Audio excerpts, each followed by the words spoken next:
Welcome to the home of the DIY movement, where we build stuff and paint things. All right, y'all, welcome back. Today is Saturday, July 18, 2026, man. It is 8:30 in the morning. It is already muggy out here, man. It's going to be a hot one. Same thing as last weekend, man. We got two things going on. Bobby's going to tinker with his car. I think he might mess with the firewall forward wiring, headlights, parking lights, stuff like that. That's easy. Got a video on that. I don't know if I'm going to have time to record him, maybe not. And I don't know what else he has planned. But I'm going to be working on the truck. So basically this might be Truckin' Tuesday. Where we last left off, we did the cab and the doors in feather fill, polyester primer. So that's next door. We'll take a look at that here in a minute. What we're going to do today is the hood. The hood has been over here chilling for a while. It's got bird droppings on it somehow in here. So we took it down to bare metal, we epoxied it, we did filler, and I believe this is one block session. So we're gonna hit it today with 180. It looks good, but it's got a little ripple right here. So maybe a little bit of filler, maybe a little bit of U-pole dolphin glaze. I'm not sure yet. Hit that with 180 again, re-epoxy. The fenders over here, got a little mess in here, man. The fenders over here have been chilling for a while. They're actually really nice, man. I don't know if we're gonna G2 these or not. We might hit these with 180 and see what we got. Man, I got a mess in here. But they looked really good. They were already bodyworked previously by someone else, so. The sheen looks nice. We're just going to give it a once over, hit them with the block real quick. Also, the tailgate. So let's go over here, check the tailgate out.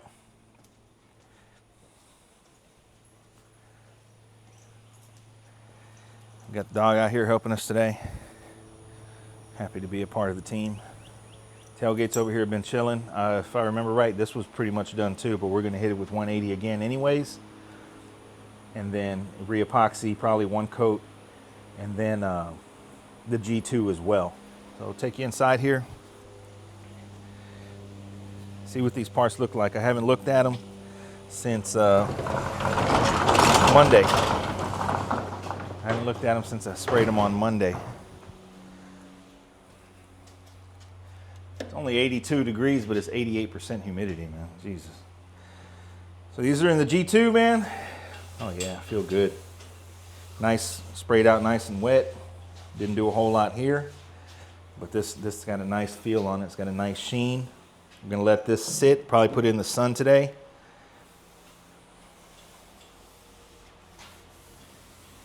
Got something right here.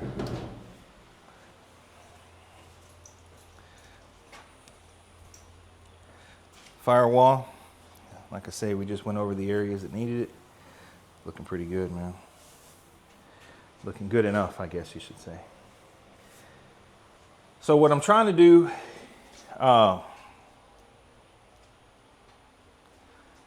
is we want to get all the parts up to speed except the bed in the G2 and let that sit. I like to let that sit, I mean, really as long as possible. You could probably get away with a few days, but I like a few weeks. Get it out in the sun, let it dry, let it cure real hard, real good. That way it doesn't do that after it's painted and then it, you know, shrinks back, dies back and stuff. So slow and steady wins the race. Can't believe we missed this right here. That's where that mirror was at. It's a low spot right there. But I want to get everything up to speed. And then we're going to move on to the bed. The bed, I'm thinking like 3 weekends of work, man. It just needs a lot of blocking. It needs some filler, and it's going to need a lot of blocking. Probably like 4 rounds. It's really beat up. That's the plan for today. So let me start moving stuff around. Dude's supposed to be here in about 15 minutes. And we'll get rolling, man. I forgot what else I was going to say. The reason why we recoat in epoxy, okay? Think about epoxy the SPI epoxy is solvent resistant. Okay, it's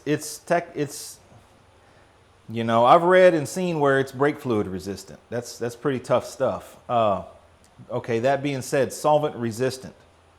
Okay, that means if you have cured epoxy and you go and sand it like you would any other type of primer to put mechanical scratches on it, and then go spray whatever product you're going to spray, say 2K or feather fill.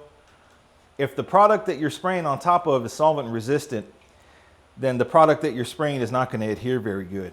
So that's why we scratch it up, like we're going to do the fenders and the hood, and then we're going to recoat it in epoxy. Okay, the best thing for epoxy is more epoxy. Okay, recoated in epoxy, that epoxy is still open. They recommend 48 hours, and then you spray your product on top so that glue is still tacky.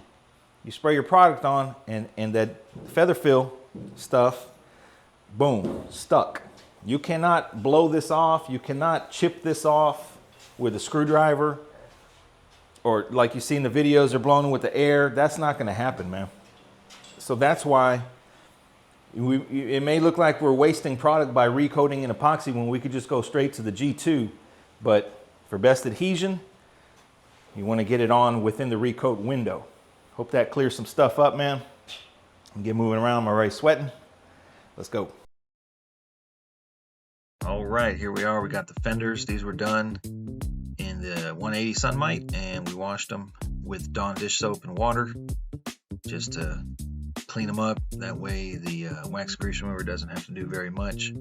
As you can see, man, you know, when you spray them down naturally, you can see your body work and kind of get an idea of where you're at. And these are looking really good, man. Bummer because on the inside, where the battery bracket or battery tray bolts, I should say, it's a little rusted, so we have to repair that. But as far as the body work on the fenders, those look good. Coming up next, we're going to be hitting this tailgate. Here we are. The tailgate was also sanded in 180, guide coat in 180, and it's looking pretty good. Did have a couple of little questionable areas that ended up blocking down pretty good.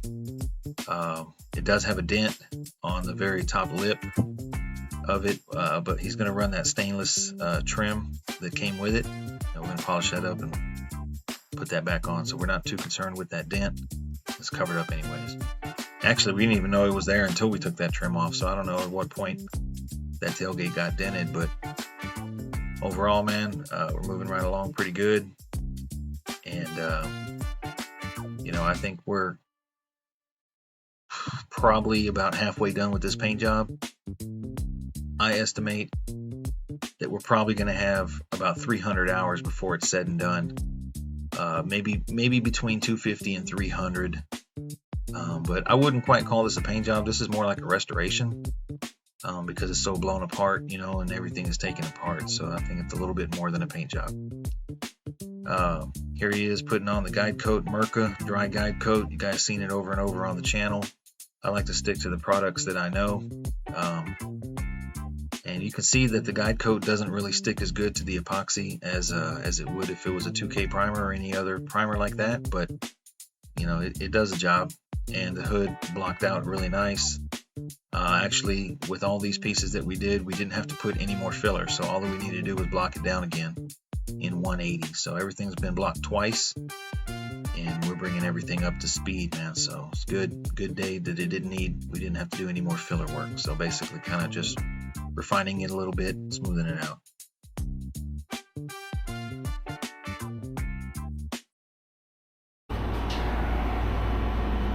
All right. What is it, about 3? It is 245. 45, man.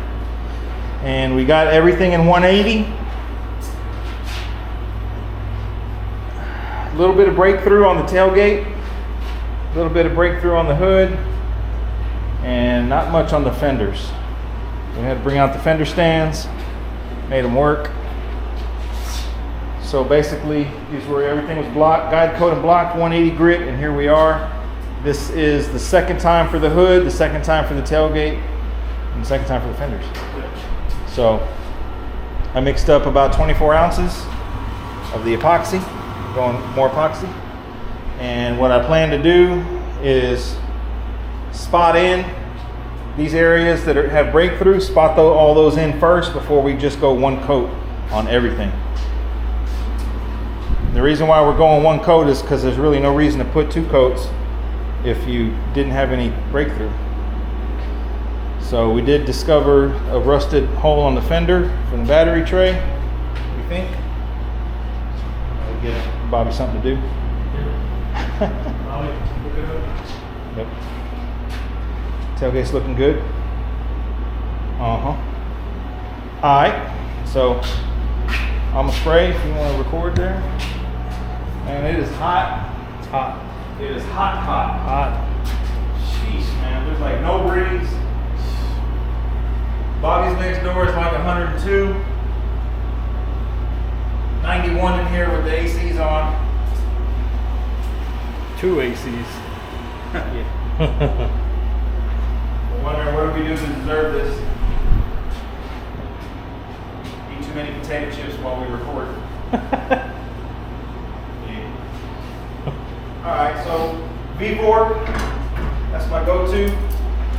I always like to spray a little bit of lacquer thinner in it first, make sure it's still good. Yep, it's still good. Yep. 20 ounces.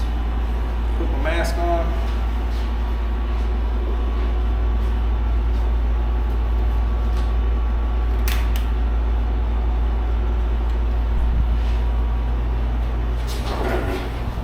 Turn the AC off. And the fan's on.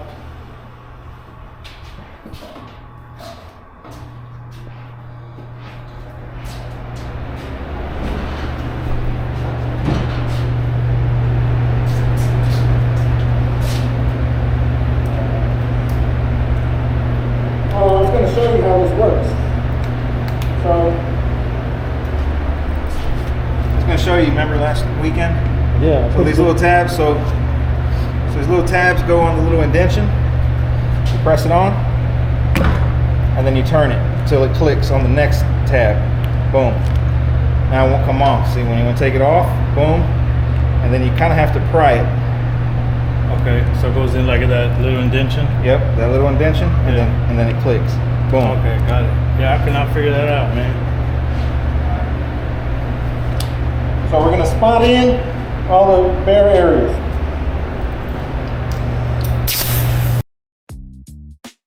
All right, so I'm getting ready to spray. And like I said, I go over all the bare metal spots first, or any breakthroughs first. So those are essentially getting 2 coats. Then the rest is getting 1 coat.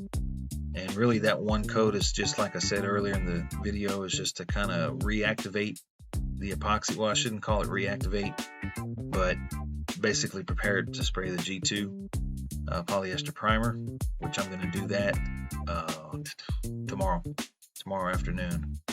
So mixed up 24 ounces and ended up having about 1 ounce left, maybe 2. So pretty good on the mix ratio. Using the V4, like I said. And unfortunately, we had like an 8-minute conversation after this was done, kind of like a recap where he was explaining what he's going to do next, or what he's going to buy next for the truck so we can move forward. And unfortunately, none of the audio recorded, so lost that footage. We're still trying to figure out these new cameras, or these new microphones, I should say. But I think I know why that happened, so hopefully it won't happen again. But basically, he's going to start shopping around for stuff to hang the doors, start pricing out some base coat. We have enough G2 polyester primer to finish the whole job, and I do have a gallon of U-Pol 2K primer to finish the job. So pretty much, we need to start thinking about base coat. Probably going to go with the Euro Clear, SPI Euro as usual, because I know how to spray that. And we're moving right along. Like I say, man, the hood's looking really good. We ended up doing a full spread on that, full spread of body filler, and blocked it down, man, and it really helped out. It's coming along nice. All these parts are coming along pretty good, man. I think it's going to be a nice paint job. I think we're probably going to end up having to spray it on the frame, because if we two-tone it, but we'll cross that bridge when we get there. So hope you guys enjoyed this little update, man. Y'all stay tuned on Truckin' Tuesday. On Tuesday, we'll explain how to spray the Featherfield G2 polyester primer.